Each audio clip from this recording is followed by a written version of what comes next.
Hello everybody, Steve here for Who Took My Dice, Ultramarines Beyond, and welcome to another Ramble On video. Lots of little things I want to talk about, a whole bunch of stuff, all slammed in one big ball of awesomeness. So here we go.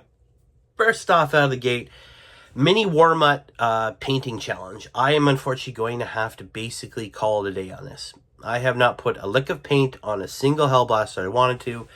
Unfortunately, I picked the wrong month to do this challenge, to accept this challenge, and I've had a lot of family stuff. It's just a lot of excuses, but I just haven't gotten it done, so I'm going to have to withdraw my acceptance of that challenge at this point. I'm just not going to be able to get done what I want to get done, unfortunately. Which is sad because these challenges are amazing. To everybody else out there still doing it, good luck. I can't wait to see the stuff you put out. I hope everyone has a ton of fun. These are a lot of fun. This is on me. I just picked the wrong time. That it happens, right? If you notice, I do have a cold. It's that time of year again. The kids are in school. They're in their little petri dishes of classes and all getting gooey and germy, and they're bringing it home. So that's the unfortunate side effect of that. I've gotten their germy colds now.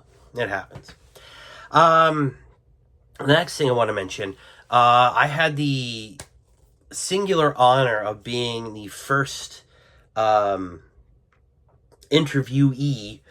for IDICBeers 40K's new podcast where he's interviewing members of the community.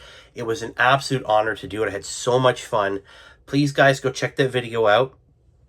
It was great talking about the past, 40K now, a bunch of cool stuff in there. It was great. It was amazing to be part of it. I can't wait to do another one and collaborate. That was one of the things I said in that video, and I'm glad I got this collaboration done. I'm wanting to do more. I'm going to reach out to other people. I kind of want to get in touch with the community again, in a positive way. There's a lot of negativity out there, and this is a very positive, wonderful experience, and I hope everybody can see that when you watch the video. I want to do more stuff like this. And on that note, I said, I need to get a game in. Well, I'm trying, we're working through some scheduling conflicts, but I'm trying to get an actual game of Warhammer 40,000 in as soon as possible. It's going to be one where we're both sort of relearning the game, so it'll be great. It'll be a lot of fun. We'll make mistakes. We'll try out stuff for our armies. I think it's going to be great. So I'm really, really excited about that. Channel-wise, this interview really helped re-energize me a bit. Because again, it was fun, it was positive, and that's what I want for the channel. In terms of what I'm doing now, I'm still trying to get the models I need for the Halloween video I'm doing. Last year, if you remember, very creepily, the video disappeared after I did a live video where I was running through the a sort of a horror survival game like we used to do back in the day, Games Workshop, where I took a Imperial pilot, a cool little lieutenant pilot from the Battle for McCraig box set, and I put him up against a bunch of Necrons, broken Necrons. There was something wrong with them. It was sort of like fighting off an army of zombies, and you're trying to survive, get off the board. Well, I'm trying to do a new one this year based off of the Dark Tide stuff. So I'm going to get those models soon, get them painted up. That is my next big thing. I want to do a video for that, make it as fun, as professional looking, as great as I can. So that's coming up. The other thing that's sort of been popping around the back of my mind is 3D printing. And the reason for that is I've seen a lot of videos recently. It's been weird because normally the algorithm kind of shows you want. These have been popping up. I haven't been looking at a lot of 3D printing stuff on YouTube and all that, but it's been popping up a lot. And basically a lot of people talking about how Games Workshop needs to get with the program and start 3D printing, and why they aren't 3D printing. And I've seen things like the fact that they're not doing anything for the rest of the year in terms of releases, and after the new kill team, and how they didn't really show much at the last big reveal. Excuse me. It's because they're trying to get ahead of the 3D printing people. And it's true. I'm not sure if that is true itself, that whole idea. But a lot of the new Scion stuff that is coming out or is out now. I'm not sure if it's been released or not. There's been a ton of 3D printed stuff already I've seen. I did a little research, looked around, and there's a ton of it out there. People making models for it already. Obviously, Games Workshop has put a lot of time and energy in this, and they want you to pick up their models and not someone else's models. For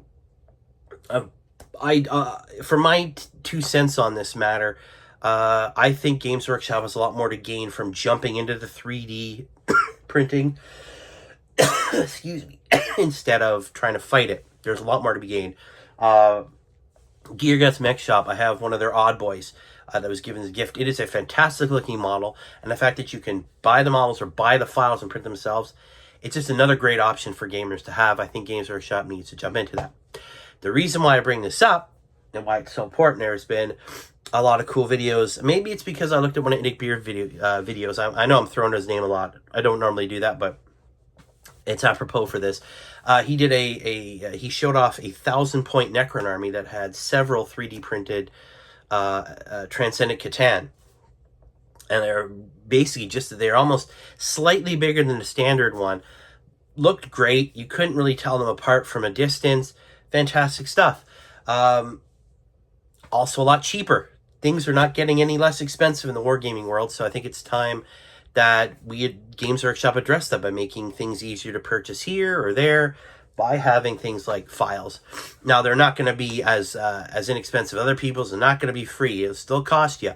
But I think it's a great way to get models in the hands of people that maybe can't afford the 50, 60, 70, 80, 90, 100 plus dollars for these models. But again, the reason why I bring it up, a colleague of mine 3D printed this Thunder heavy fighter for me. It came in 3 pieces. So basically the front section here with these and the turbines and the guns here was one piece, and split right down the middle you had the left and right side of the plane. It came out looking fine. It was easy to clean, easy to put together. It's very, very light. He just said, hey, I know you like this stuff. I printed one for you. I said, thank you very much. This is awesome. It looks great. It is smaller, I'm pretty sure. I've never actually held a Thunderbolt. I said Lightning before, a Thunderbolt heavy fighter.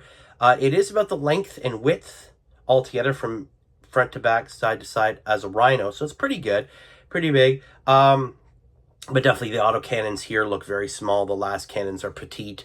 So obviously it's much smaller than the standard one, but for friendly games, I don't think that should be a problem. I'm going to see if he can make me a couple more, because I'm on, I was thinking, hey, maybe I should make my own little Air Force, little Imperial Navy Air Force to go fight the bad guys and fight for the honor of the Emperor in the skies, right? They're cool little models. So yeah, I'm going to paint this up as soon as possible, give us a little once-over. I'm not getting the Hellfire Marines done up to standard but this will be much easier. A little dry brush, a little paint here and there, and make it look really good really quickly.